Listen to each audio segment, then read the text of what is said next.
Uma das maiores tragédias da vida é justamente não viver.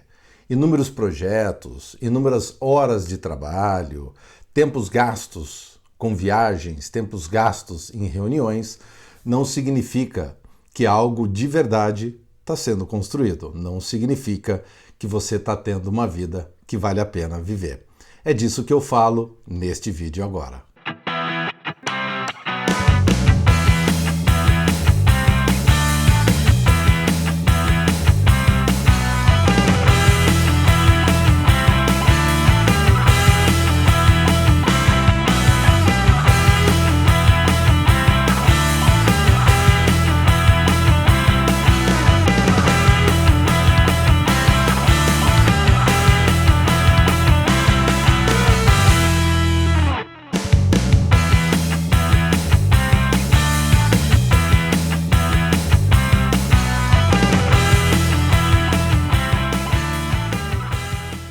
Se eu pedir para você descrever o seu sonho, se eu pedir para você descrever qual é o seu propósito, a sua paixão, talvez você já tenha ouvido inúmeras vezes esse assunto, ou talvez você tenha ouvido vários consultores, palestrantes, filósofos, até mesmo seus líderes ou pares terem falado sobre propósito de vida, terem falado quanto felicidade traz lucro, o quanto se você segue o seu propósito, o lucro te acompanha, mas o quanto de fato você já parou para pensar e colocar isso na prática. Se eu te pedisse para colocar no papel agora qual é o seu objetivo, qual é o seu sonho, qual é a sua paixão, qual é o seu propósito, será que você conseguiria? Será que você já tem isso literalmente por escrito? Será que você já colocou no papel e tem total clareza sobre isso? Esse assunto é importante que a gente comece do começo. E para a gente falar um pouquinho sobre isso, eu trago o Viktor Frankl. O Viktor Frankl, ele é um sobrevivente do Holocausto. Então, obviamente, alguém que passou por uma dificuldade, por sofrimento, por intempéries na vida, Viktor Frankl é um daqueles que, além de ter experimentado tudo isso, ele sobreviveu a tudo isso. E um dos seus livros, Em Busca de Sentido, ele retrata um pouco dessa experiência nos campos de concentrações e nos relata, principalmente, a potência que existe para aqueles que têm um sonho, para aqueles que têm alguma coisa no futuro a ser construído. Viktor Frankl, ele é conhecido. Ele foi professor de neurologia e psiquiatria na Universidade de Viena e também foi professor de logoterapia na Universidade Internacional da Califórnia. Ele é o fundador da logoterapia, que também é chamada muitas vezes de terceira escola vienense de psicoterapia. As outras duas, as primeiras, são as da psicanálise de Freud e da psicologia individual de Adler. Viktor Frankl, pela sua experiência, ele pôde descobrir muitas coisas no campo de concentração. A experiência, ela permite com que você, de fato, coloque no teu corpo, na tua soma, algum tipo de aprendizado, principalmente se você estiver aberto a recebê-lo. Ele relata, em alguns casos, conversas com os seus companheiros de campo de concentração, em que um deles relata para ele que ele não tinha mais o que esperar da vida. Então, Viktor Frankl relata que, de maneira instintiva, ele faz uma pergunta a este camarada. Ele perguntou, ok, e ao invés de você esperar algo da vida, que tal você perguntar o que a vida espera de você? But when you have a dream, it doesn't often come at you screaming in your face, this is who you are, this is what you must be for the rest of your life. Sometimes a dream almost whispers. And I've always said to my kids, the hardest thing to listen to, your instincts, your human personal intuition, always whispers, it never shouts. Very hard to hear. So you have to, every day of your lives, be ready to hear what whispers in your ear. It very rarely shouts. And if you can listen to the whisper, and if it tickles your heart, and it's something you think you want to do for the rest of your life, then that is going to be what you do for the rest of your life, and we will benefit from everything you do.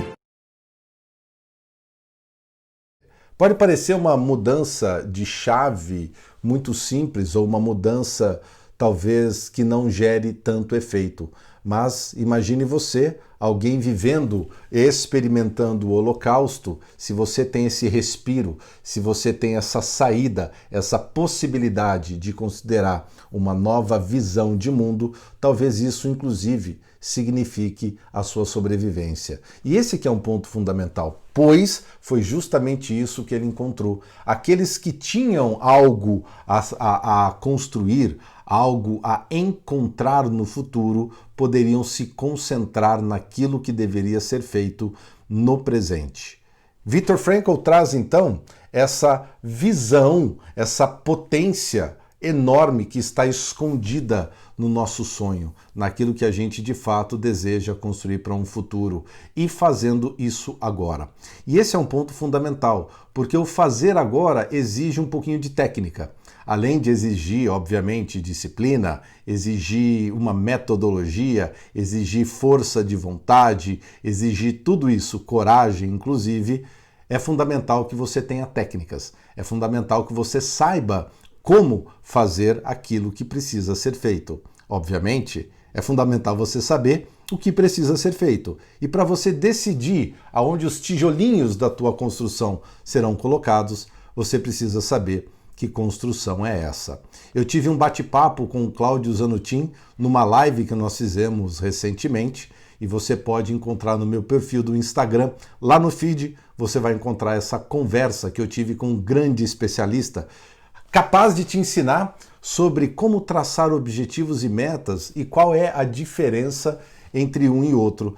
Algo que eu aprendi nessa live com ele é que, por exemplo, o objetivo é maior do que meta. E a meta, ela é o caminho através do qual os steps, os passos que a gente vai tomando para então construir o objetivo que a gente de fato estipulou. Olha só que interessante. De acordo com uma pesquisa do Boston Consulting Group, a queixa número 1 de funcionários de multinacionais é: meu chefe não comunica com clareza qual é a missão da equipe. Realmente não sei quais são meus objetivos no trabalho. E aqui segue um pouco mais a informação da seguinte maneira. O diretor do MIT Media Lab, Joichi Ito, sempre diz: é muito mais importante ter uma bússola apontada para um objetivo concreto do que um mapa. Talvez o que você esteja construindo ou esteja utilizando é um mapa, ou seja, direcionamentos, caminhos, técnicas, modelos, processos, metodologias, que são, no final das contas, um ferramental, que não necessariamente trazem a clareza do objetivo que você quer construir. Então, volto para a minha primeira pergunta. Qual é o teu sonho? Qual é o teu propósito? Qual legado você deseja deixar? Coloca isso no papel. E uma vez isso colocado, que é uma visão talvez mais grandiosa, você pode considerar então estabelecer um objetivo. Talvez o meu objetivo seja construir uma catedral, por exemplo.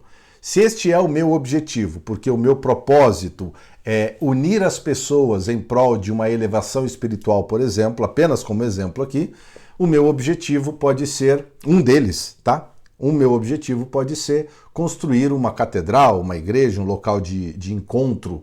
Isso pode se estender para vários tipos de objetivos para atingir um mesmo propósito. Uma vez estabelecido esse objetivo, eu então vou estabelecer qual é a meta. Obviamente, o Cláudio Zanutin, na nossa conversa, ele traz lá a história do SMART, né? A técnica do SMART específico, mensurável, atingível, realista e dentro de um tempo determinado. O único detalhe, o Zanutin ele chama a atenção para o fato de nós termos consciência da matriz de recursos. E estes recursos precisam estar disponíveis, se não estiverem, a gente precisa correr atrás, para que então esse objetivo possa de fato ser construído. Algo que eu acho fundamental e muito importante é que debaixo do objetivo vem as metas e debaixo das metas vem as submetas. O Cláudio Zanutin sugere que para cada objetivo que você tem, você estabeleça 3 metas. E para cada meta que você venha estabelecer, você estabelece 3 submetas. O Zanutin diz que para a meta é necessário, para um bom acompanhamento, que nós tenhamos 3 elementos. O primeiro elemento é a forma, o outro elemento é o padrão e o outro elemento é o tempo. Tempo, inclusive, é, dentro da vida integrada, o recurso central, mas também ele faz parte da matriz de recursos que eu recomendo você conhecer um pouquinho mais no livro do Cláudio Zanutin. Eu vou deixar aqui nos comentários, na descrição do vídeo, melhor dizendo, o nome do livro e o link para que você possa acessá-lo. Você também pode acessar o resumo do livro do Cláudio Zanutin através da getabstract.com, que é a maior biblioteca de resumos de livros de negócio do mundo, onde você já vai ter um cheirinho, já vai ter uma noção bacana sobre como considerar a tua matriz de recursos. Uma vez a matriz de recursos consideradas, voltamos para a meta e ao nosso exemplo. Então, a forma, padrão e tempo. Qual é a forma? Um tijolo, talvez um tijolo baiano. Qual é o meu padrão? Um tijolo por vez. E este por vez está dentro do tempo, que é 1 minuto. Então, se eu preciso levantar 30 mil tijolos, eu preciso colocar 30 mil tijolos e eu tenho 3 pedreiros que têm condições de fazer cada um a sua parte em 1000 minutos, você entende a conta que a gente precisa considerar. Aí, por exemplo, você tem as condições que você não controla, por exemplo, as intempéries, por exemplo, a chuva. Obviamente, é algo possível de ser previsto, uma vez que você está construindo ao ar livre. Então, isso já pode estar dentro do teu planejamento também. Se não estiver, obviamente você terá um problema a ser resolvido. Uma vez considerado que uma chuva pode acontecer, você já pode considerar na hora de estabelecer a tua meta, o tempo necessário para construir as paredes que você precisa que sejam construídas. Mas vamos supor que talvez chova mais do que você imaginou que choveria. Você não vai, como diz o Zanutin, desistir da meta, que é algo muito comum. As pessoas acabam desistindo da sua meta. O que deve, na verdade, acontecer é você olhar para esses 3 elementos: forma, padrão e tempo. Talvez o que eu vá precisar mexer na minha meta aqui é justamente no tempo, né? Por quê? Porque os meus pedreiros não estarão disponíveis para colocar. Talvez quando eles voltarem, será que eu posso melhorar o meu tempo? Ou seja, será que eles conseguem colocar mais tijolos no mesmo 1 minuto? Aí a gente entra, por exemplo, na consideração de um treinamento, na consideração de uma capacidade técnica, de uma habilidade que permita com que isso aconteça. Então, o mais importante, ter algo a ser conquistado, um sonho, um legado a ser deixado que vai determinar a maneira como você faz as coisas. E para isso eu tenho um exemplo que é muito bacana. Em 2018 eu fiz um retiro de uma semana num lugar em Nazaré Paulista chamado Nazaré Uniluz. É um local para retiro, é um local para meditação, é um local para introspecção, autoconhecimento. E o mais curioso é o seguinte: aquele local ele foi construído com este propósito, de promover, para quem estiver lá, uma experiência de introspecção, uma experiência de meditação. E olha só que curioso, quando este local foi construído, as pessoas que foram voluntários que participaram da construção desse local, eles o fizeram em estado meditativo. Então, a ação da construção já tinha impregnado em si mesma o espírito, a alma, vamos colocar assim, do local, do propósito desejado. Ou seja, eu quero que aquele local seja dedicado a um estado meditativo. Então eu já construo aquilo em estado meditativo. Olha que bacana, que legado sensacional, direcionando a maneira como eu vou construir o meu objetivo. E, obviamente, o objetivo, construir o campus de Nazaré Uniluz, foi estabelecido e, debaixo disso, as suas metas, as suas submetas e todo um controle que é necessário. A mensagem que eu quero deixar para você aqui, obviamente, começa com o teu sonho. Começa com o teu legado. Começa com a tua paixão. E uma vez isso estabelecido, você sentindo no teu corpo essa presença, obviamente você precisa partir para ação. Porque o Claudio Zanutin, inclusive, fala no seu livro que quem não sonha já está morto. Então você, ganhando vida através do teu sonho, você precisa então usar essa vida para construir algo concreto. Para isso você precisa estabelecer objetivos, debaixo dos objetivos as metas, debaixo das metas as submetas. Agradeço a tua atenção, o teu tempo dedicado a partilhar aqui um pouquinho comigo. Se você ainda não se inscreveu, aqui embaixo tem aquele sininho, se ele tiver vermelho quer dizer que você ainda não acionou. Registre-se, siga o meu canal aqui no YouTube, estou disponível também no LinkedIn e no Instagram. Espero poder encontrar você nos nossos próximos vídeos, nos nossos próximos conteúdos. Até a próxima.